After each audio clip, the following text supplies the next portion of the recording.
Fire break నెట్ఫ్లిక్స్లో తెలుగాడేలో కూడా ఉంది. ఇదొక Spanish survival thriller. 1 hour 45 minutes ఉంది. ఫ్యామిలీతో కలిసి కూడా చూడొచ్చు. అడల్ట్ కంటెంట్ ఏం లేదు. తెలుగు డబ్బింగ్ కూడా చాలా బాగుంది.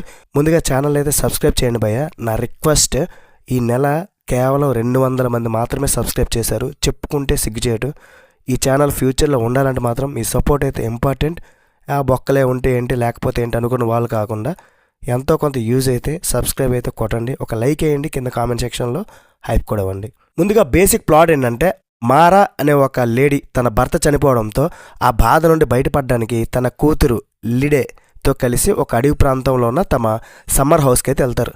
వారితో పాటు ఆమె బావమరిది, అతని భార్య మరియు కొడుకు కూడా వస్తారు. కానీ ఆ అడవిలో ఒక భారీ కార్చెచ్చు, అదే వైల్డ్ ఫైర్ మొదలైద్ది.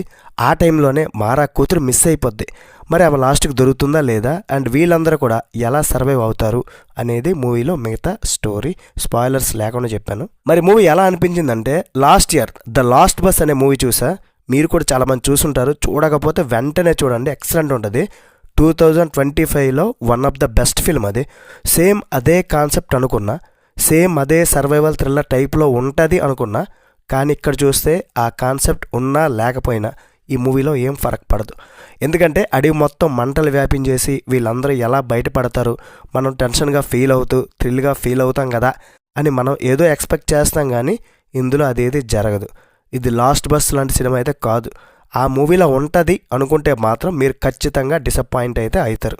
ఇది జస్ట్ ఒక సైకలాజికల్ థ్రిల్లర్. సో ఇది మ్యాటర్, మీరు తెలుసుకోవాల్సింది ఫస్ట్, అది నేను చెప్పా. మరి మూవీ ఓవరాల్గా నాకు ఎలా అనిపించిందంటే, యావరేజ్ అనిపించింది భయ్య. మీకు సైకలాజికల్ థ్రిల్లర్స్ ఇష్టం అయితేనే మీరు ఈ మూవీని ట్రై చేయడం బెటర్, లేదంటే స్కిప్ కూడా చేసుకోవచ్చు.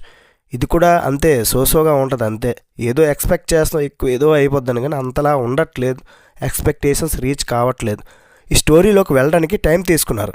ఫ్యామిలీ అంతా కలిసి ఒక పర్సన్ మీద అనుమానం పడుతూ ఉంటారు. అసలు రియల్గా వాడే ఈ అమ్మాయిని కిడ్నాప్ చేశాడా లేదా, ఇది తెలుసుకోవడానికి మాత్రమే చూడాలి. క్లైమాక్స్ ఉంది చూసారా, అది చాలామందికి నచ్చదు. నాకు ఓకే, మరి ఈ సైకలాజికల్ థ్రిల్లర్స్ ఏం పెడతారులే అనిపించింది. చాలామందికి చాలా సిల్లీగా కూడా అనిపిస్తుంది. ఈ మాత్రం దానిగా 1 hour 45 minutes మేము చూడాలా అన్న ఫీలింగ్ డెఫినెట్లీ వస్తుంది చాలామందికి. ఈ సినిమాలో మెయిన్ హైలైట్ ఏంటంటే mother sentiment and survival tension.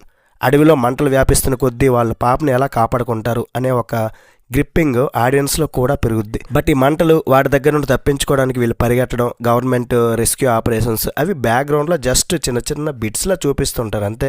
Actors performances బాగున్నాయి. అట్ ద సేమ్ టైం ఈ పర్సన్ నువ్వే చేసావు పాప ఎక్కడ ఉందో చెప్పు అని ఫస్ట్ నుండి లాస్ట్ వరకు అదే గొడవ. వాడేమో నేనేం చేయలేదు, నాకేం తెలియదు, నేను అమాయకుడిని. లాస్ట్ వరకు వాడు అదే చెప్తుంటాడు.